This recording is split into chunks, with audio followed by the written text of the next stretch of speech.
Today, I will be reviewing Kings Island's Halloween Haunt. Kings Island is a world-renowned theme park, and their haunt is also highly rated.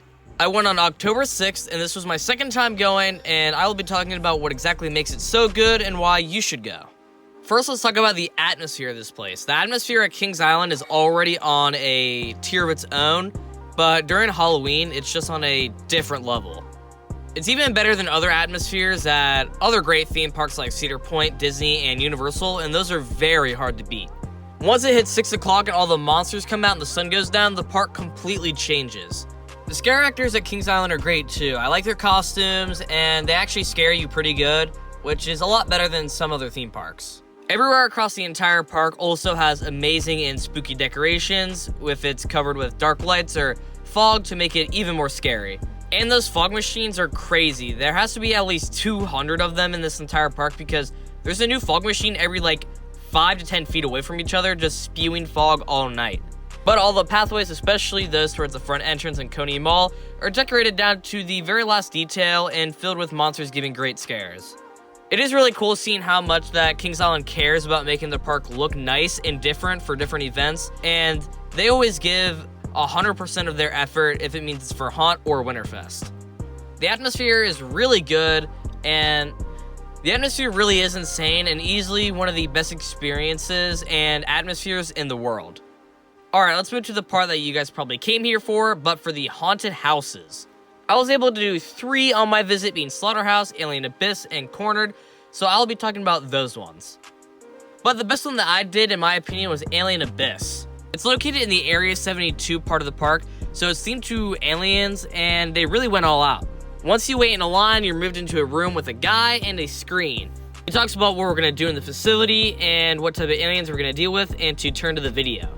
But when the video starts playing, it's a guy who was killed by an alien, and the sirens in the facility goes off. The instructor tells your group that you have to keep going and not stop until you leave, and you're out completely. But you enter the house, and it's themed really well. The entire inside looks very similar to the inside of Flight of Fear's queue, which is really good. And the scares in this haunted house are some of the best in my opinion as well. Almost the entire time it's dark, so you can't see any of the scare actors, and you get really caught off guard many times. But be very careful, since when I mean it's dark, I mean it's so dark that you can barely see in front of you, so be careful. Also, there's a room with strobe lights that's very hard to see, so be careful when you get to that too, because I thought I was actually going to go blind, because it's just, the lights are just so intense. I don't understand how the scare actors can stay in there all day. Skip to the time on the screen if you don't want to hear any spoilers that's actually inside the haunted house, but let's go.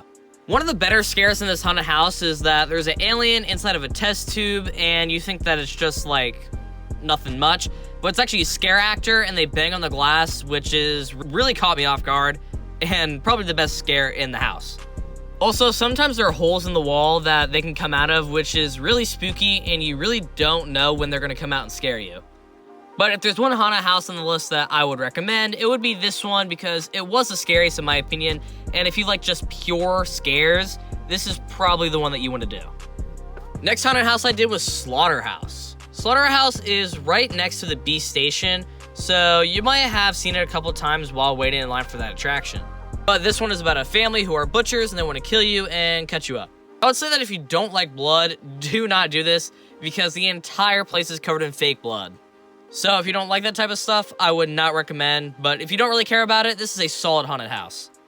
The crew in this haunted house is very active. Instead of just popping out and scaring you, they will follow you around in multiple different rooms, asking you questions, and just getting it all up in your face, which is pretty cool. But you'll go from room to room trying to avoid all the bloody stuff and getting scared. Sometimes there will also be little doors or cubbies that people will try to hide behind and try to fake you out and sneak up behind you. And if they do it successfully, they get off a couple good jump scares. I remember last year when I went with my family, I was right behind some of my family members, and one just popped out right behind them and followed them for a good 30 seconds while I was just behind even the scare actor, just watching all this, just laughing to myself, knowing that they were going to scream so loud and get so scared, and sure enough, it did happen. Another great haunted house, but the line usually does get pretty long, but it's really good. The last haunted house I did was called Cornered. You're thrown into a corn maze and have to navigate around, making your way to the exit. Overall, this was the worst one because it really wasn't that scary and it was very predictable.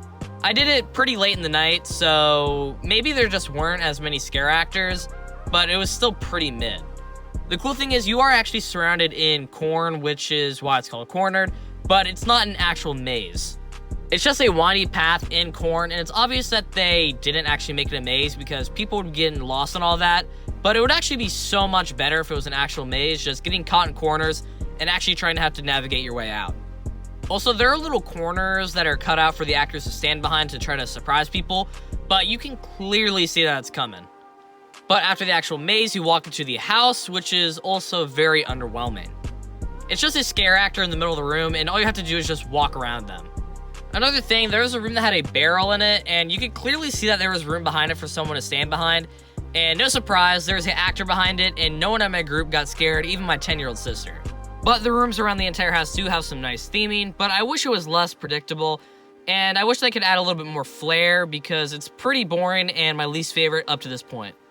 The last part about Haunt is obviously the night rides. Since it's October, the daylight is starting to go down, and the day that I went had a solid 3 to 4 hours of night rides, which is a lot more time than a normal day during the season.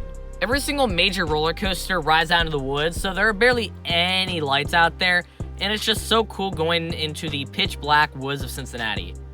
It's also very unique since I don't know if there are many other parks where all the rides are in the dark, like for example Cedar Point or Six Flags Great Adventure. A lot of their rides are just in the middle of the park, which are still good at night, but I wish were darker, and compared to Kings Island, just not as good. Rides like the Beast, you could go easily a mile or two away from the park, and going through those tunnels through the woods is crazy. And the Beast really is insane at night if you can put up with the jerky turns and the sometimes rough rides. And that's not the only good night ride in the park. Rides like Diamondback, Mystic Timbers, Bat, Banshee, and Orion all got into the woods and are so good. Especially Diamondback and Mystic Timbers, I would highly recommend. These rides usually get the longest lines during these hours, and it's because these rides are so good, and if you can get a quick ride on, it's amazing. The airtime between both rides are so good, and some of the best night rides in the world. Thanks for watching. If you went to Kings Island's Haunt, what did you think of it? And to those that haven't gone, I would highly recommend. But other than that, have a good day.